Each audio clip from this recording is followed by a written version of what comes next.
Mercimeğin saçlarını öreyim geliyorum. Kızın mı var derdin var. Kızın mı var derdin var. Hayır bu kime çekti böyle ben anlamıyorum ki. Kimi olacak sana?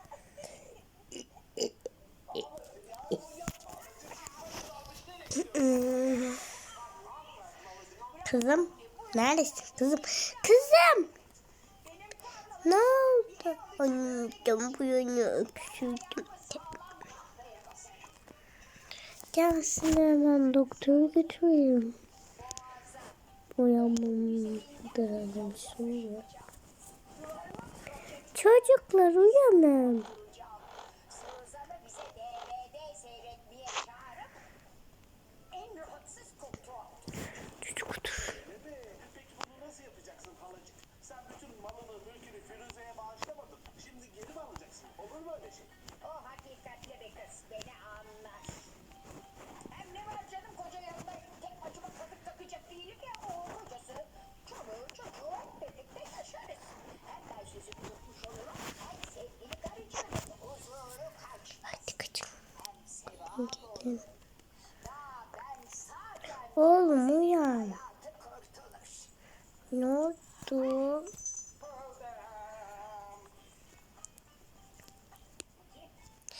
Bir şey olduğu yok. Hadi sen ağlasın kardeşim ya.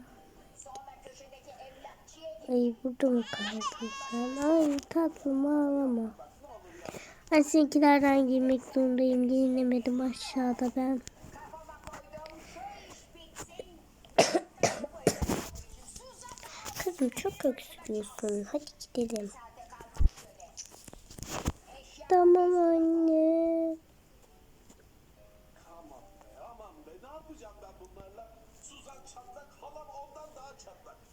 Yok, yalı alacakmış da duvara televizyonla asacakmış. Bir de DVD seyredecekmiş. Yok deve. De. Ay şuraya bak. Kocaman ev. Bunu diziler için mi yapıyorlar acaba?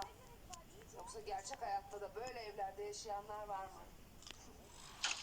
Bizim evlerimiz küçücük, kümes gibi. İçinde debelenip duruyoruz. Bir gün şöyle bir hayatın onda birini yaşamak nasip olacak mı ki?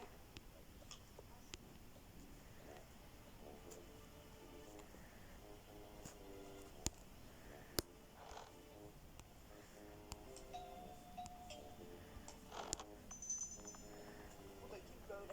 Hep dizi saatinde gelirler.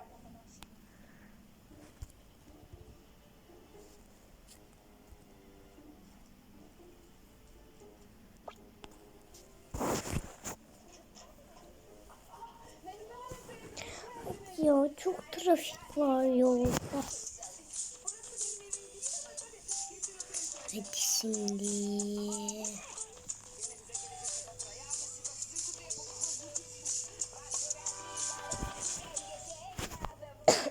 Benim de hayatımızın garantisi. Anlatacağım. Ev sahibileri yok mu?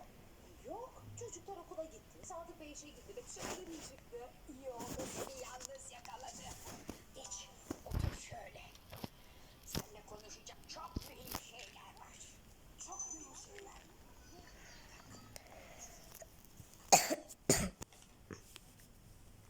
Anne!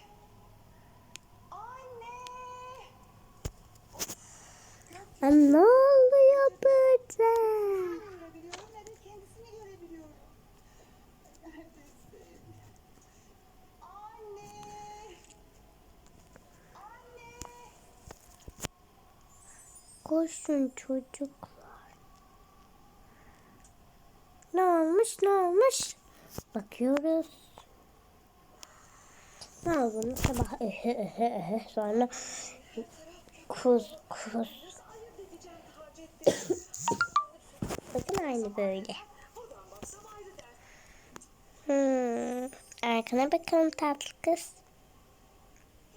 Nefes al, nefes ver. Nefes al, nefes ver. Tamam.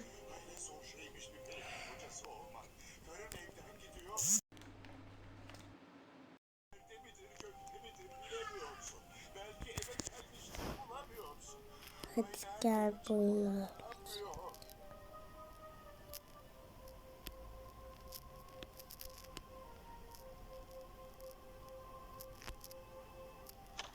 Çok küçüksün.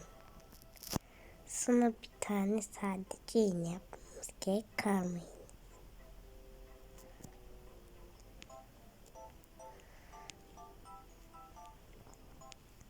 Kızım hala bitmemiş. Baklava anne. Bana bak Toprak Hanım. Benimle öyle bilmiş konuşma. O zaman sen iki de Evet, şimdi odanızı gösteriyorum. Hiçbir şey olmamış. Bir gün kalması gerek. Ne? Bir gün. Tamam. Tamam o zaman. Seninle şöyle anlaşma yapalım. Ben 100'e kadar sayayım. Eğer senin işin hala bitmemişse mercimek bundan sonra kel bir bebek olsun. Ne? Hayır, lütfen Toprak. Sakın buna izin verme. Anlaşalım. 1000'e kadar say. 1100'den daha büyük bir rakam değil mi?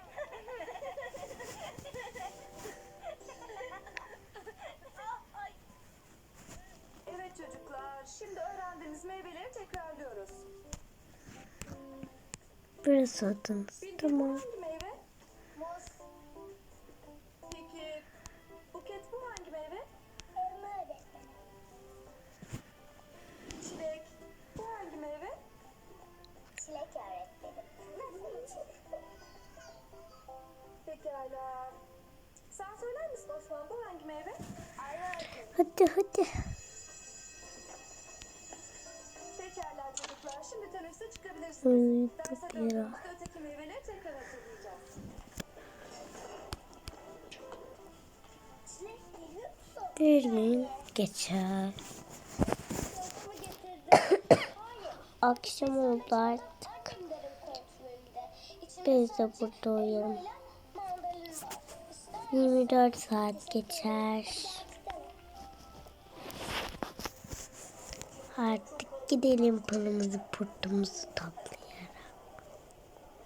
İstemediğine emin misin? Hayır. Belki çikolata alacağım. Benim yanımda yeme. Niye? Canım çeker zorunda. Evet. Bana da alırız. Olmaz. Annemle babam çok çikolata yiyorum diye bana yasak koydular. Günde bir tane yemeği öğrenene kadar bana bir daha harçlık vermeyeceklermiş. Sence bu haksızlık değil mi? Bizimkiler de bunu ama daha yasak koymadılar. Benim biraz param. Sana çıkarsın. Sahi mi? Yok, bu olamaz. Niye? Ben bir daha ne zaman harçlık alacağımı bilmiyorum. Sana kısa zamanda borcunu ödeyemem. Ben sana borç vermiyorum ki ısmarlıyorum. Bir gün benim param var, sen bana çıkaracaksın. Sağ ol, sen benim canım arkadaşım.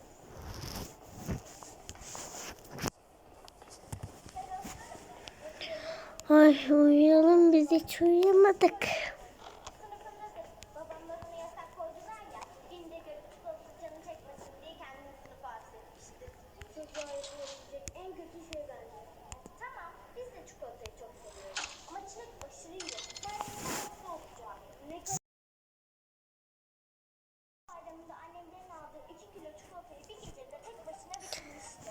Öf, bu asansörde çok yavaş çıkıyor.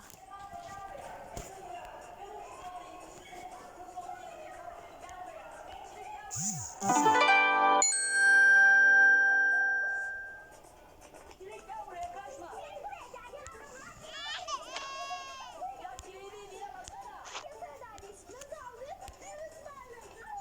gel buraya. Çilek kaçma.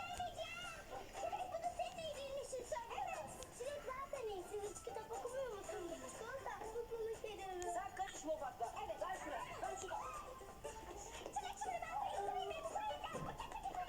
Ne oluyor burada çocuklar? Niye kaçıyorsunuz? Çilek bu ne? Bunu bu kadar yemesen olmaz mı? Ben öğretmenimi çok seviyorum, dayanamıyorum. Sizler sınıflarınıza gidin çocuklar. Seninle bu konuyu sonra konuşacağız. Seninle de görüşeceğiz Çilek.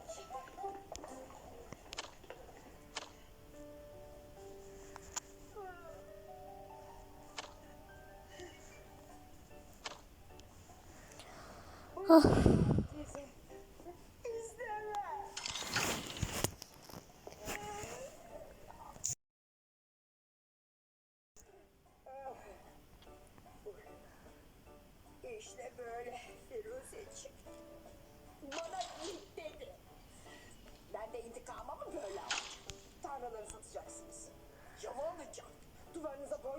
televizyon yaptıracaksınız. Devaması kardeş. Sizce bu iyi bir intikam planı mı? Tabii ki değil.